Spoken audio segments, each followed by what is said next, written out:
Asia, brought to you by the Jakarta Globe. I'm your host, Lynn Newman. Today, it actually is true. We have a guest who truly needs no introduction, especially in Indonesia and Southeast Asia. My guest is Nobel Peace Prize laureate and former president of Timor Leste, JoseRamosHorta. What a pleasure it is to have you here. Pleasure. How are you? Very well.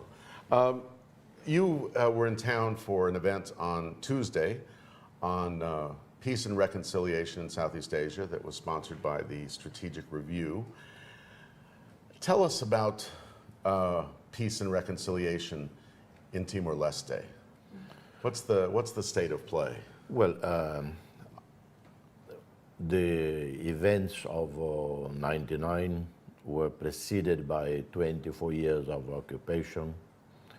And so when we achieved freedom following the referendum in '99, we had to address reconciliation at two fronts. One front, domestic, national, because there were many, many thousands of East Timorese who had sided with the occupation. Some committed barbarities over the years, particularly in '99. But also we had to reconcile with our most important neighbor, Indonesia, while at the same time tackling the issues of national reconstruction, nation building, state building, trying to put in place a public administration, a judiciary, a parliamentary system, resurrect the economy, to create jobs. So we had to tackle all these challenges at once. You couldn't say what was priority number one. Everything was priority number one. What I have to say is that we have been enormously successful in national reconciliation between those favoring independence, vast majority, those favoring staying on with Indonesia, and tremendous success in the reconciliation with Indonesia. I think this just to cut in for a moment, this is one of the things that the outside world, people who don't know your country and don't know Indonesia, find very difficult sometimes to understand. People will say, well, why didn't East Timor insist on bringing Wiranto to a tribunal, for example, or pushing the issue? And you chose reconciliation over revenge, in a sense. Would that be accurate? Yes, we had two choices then.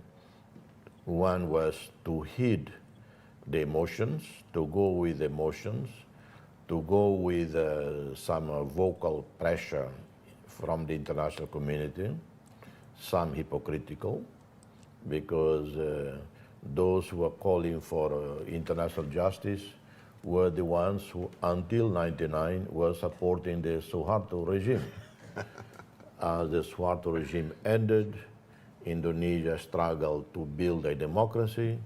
Instead of understanding the efforts of the new Indonesia, new leaders in Indonesia, they wanted to push us to have an international tribunal. We could have gone along with them. No, we decided not to. We decided that there are state interests, pragmatic considerations. Indonesia will be there forever, our most important neighbor. We need Indonesia's friendship, understanding for stability on our borders, for Timor Leste to integrate in the region.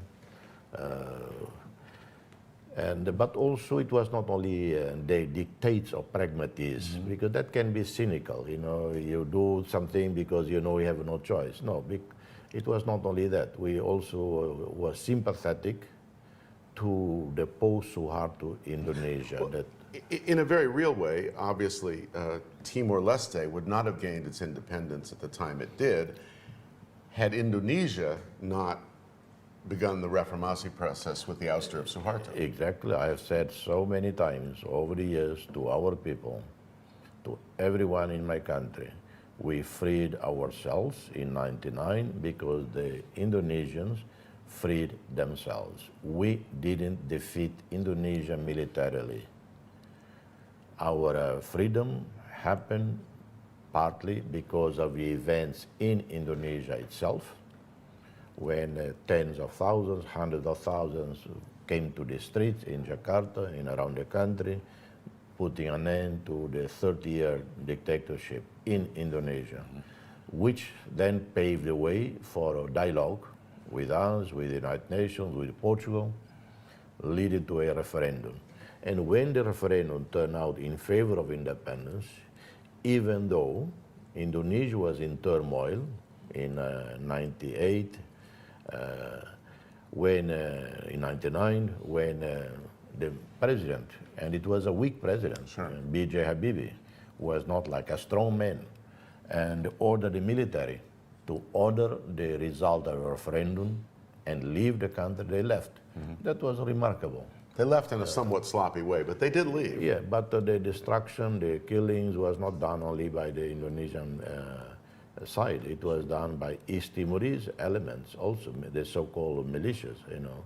So, of course, Indonesia was responsible because it was in charge of security under the New York Agreement, but it was understandable. Indonesia was in a turmoil, changes here, dramatic. You know, the end of a regime after 30 years.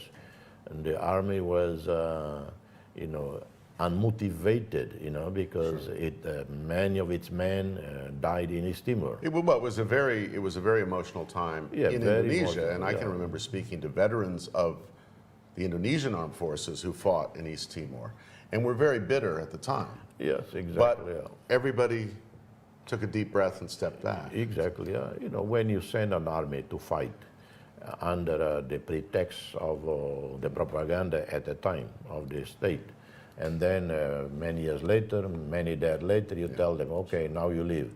Well, so the fact that they left, well, because if Indonesia at that time in '99 had said, no, we are not leaving, in spite of the referendum, it would not be the United States, Australia that was going to go to East Timor against the Indonesian armed forces. I'm going to take a break there because we've got sponsors to keep happy. When we come back, we'll talk more with President Horta. You're watching Insight Indonesia, brought to you by the Jakarta Globe. Stay with us.